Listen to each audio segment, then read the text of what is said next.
Yo, what's up mga lods? Once again, this is your Lodi, Levi ng yan 937 mga lods.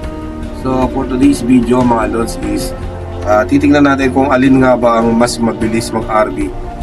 Kung anong skill ang mabilis mag-RB dito sa ating character na Summoner. So, may nag-request sa atin na gawan daw natin ang content kung bakit daw ba. Kasi napapansin nila no, kapag nag-live stream ako, palagi niya raw ako napapanood or palagi daw nila ako napapanood kapag nag-RB ako, ginagamit ko is Meteor. So, imbis na chain of lighting ang ginagamit ko, Meteor. Bakit nga ba mga lods? So, pansinin nyo mga lods ito, magkaibang runes, magkaibang relic ang gagamitin natin, no? Para sa ating pag-RB. So, ngayon, ang gamit kong runes, gamit ang chain of lighting, ito ang runes na ginamit ko, rune setup. So, prior nito, chain of lightning yan. Lightning mastery. Okay. So, dapat mas malakas to, no? Diba? Kasi, ito yung ano niya. Kumbaga, ang pinaka-main na gagamitin natin dito, yung lightning mastery, chain of lightning, at saka itong water surge na aqua beast. So, dapat ito mas malakas to kaysa sa meteor. Eh, bakit nga ba hindi itong gamitin kong pang-RP? Bakit meteor ang ginagamit ko? Okay, ito ang kasagutan mga Lodi. So, check din natin yung oras kung paano tayo mag-RB. Tingnan natin kung sino mas mabilis. Chain of lightning ba o meteor? Gamit ang talikan niyang mga rune setup. So, ito ang rune setup ng chain of lightning mga Lods. Ayan, pag tulad sinabi ko, ang priority nitong rune setup nito is lightning mastery at saka aqua beast. So, naka-ano rin tayo dito Ito yung relic natin dito.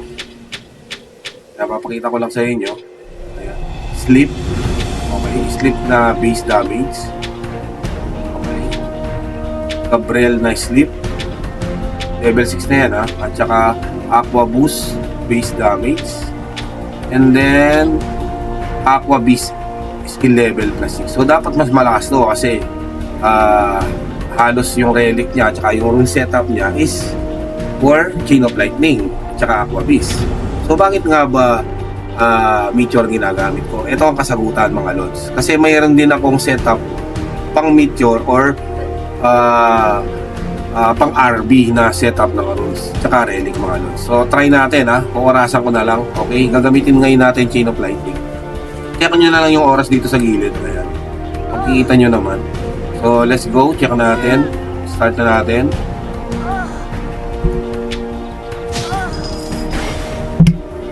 Ayan, check nyo na lang yung damage niya mga Lods. Yung DPS niya kung pumapalo siya ng 39 M. Ayan, umakit na siya ng 45 M. And then yung time natin is 17 seconds. 70 seconds pa lang naman. So kaya ako ginawa itong video na ito mga Lods para lang masagot ng direkta at saka maayos yung mga nagtatanong sa akin bakit daw Meteor ang gamit ko pang-RB. Napansin ko kasi mga Lods pag Meteor ang gamit ko mas mabilis siyang mag-RB dahil siguro sa rune setup. Kahit na sabihin mo na nakaprayo lahat itong rune setup na ito ngayon sa Chain of Lightning at saka Aqua Beast, hindi mo rin siya pwedeng sabihin na mas mabilis, mas malakas siyang mag-RB. So dito natin malalaman kasi naka-oras diba? Ayan, umakyat yung natin, DPS natin ng 45 M per second. Ayan, umakyat pa nga ng 47. So antayin lang natin matapos. Then lipat tayo sa isang frenzy. Nasa frenzy tayo ngayon Then lipat tayo sa isang frenzy. Pares na may shield yan. So pares na hindi natin mababasag yung shield. Yung ibang relic natin mababa pa, level 4 pa. So time check, 1 minute and 25 seconds. Nasa 15% pa tayo. Sasabayin ko na lang ng stop.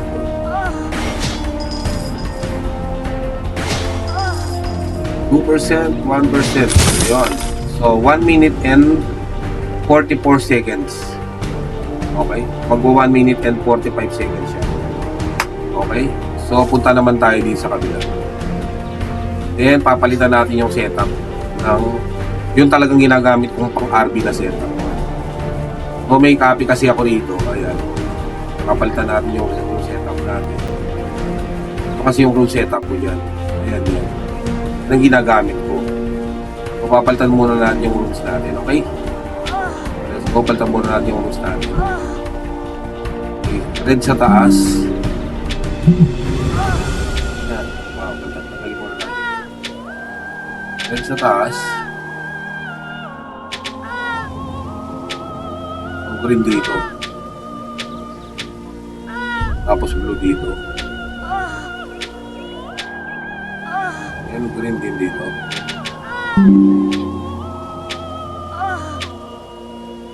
Ayan, green din dito.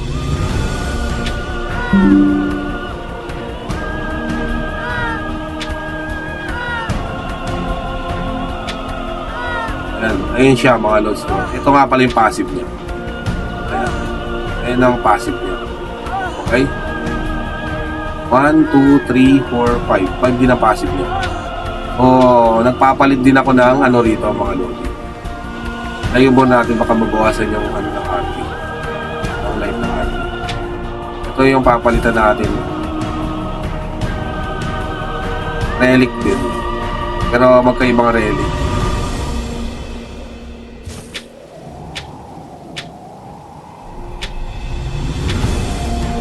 Ayan. Spirit Convergence. Then itong Requiem. Ayan. Okay.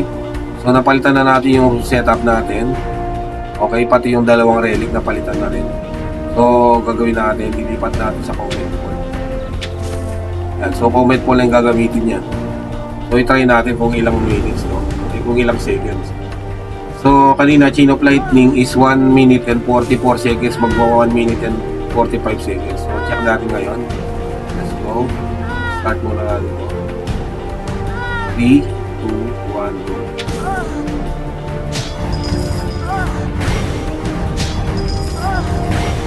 So kanina 1 minute and 44 seconds and 0.55, no?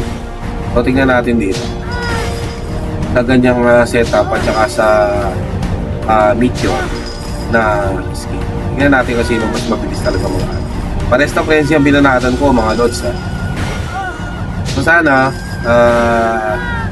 may matutunan kayo pa rin, may matutunan pa rin kayo sa ating content, no? Sa mga nagsasami dyan. Ayan. Correct nyo na lang kung alin ang may mali ako rito, or correct nyo na lang kung anong maling nagawa natin dito. Pero sana at least kahit pa paano may naitulong ako sa inyo bago man lang tayo mag-change class. So mag-change class kasi ako sa MD bago ako mag-RP9. So bago tayo mag-change class at least may content ulit natin kung saan.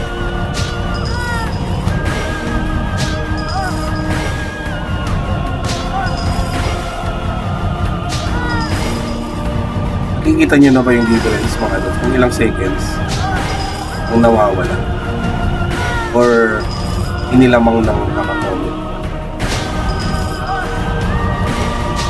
3, 2, 1, stop. So 1 minute and 26 seconds gamit ang Meteor mga lods.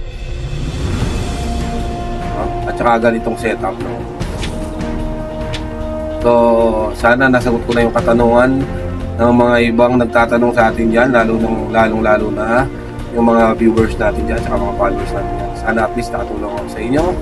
So, kita-kits ulit tayo sa susunod na content or guidelines ni Lodi Levi ng Hellhunter 7 mga Lods. Paki-like and share na lang ang ating video. Maraming salamat sa inyo.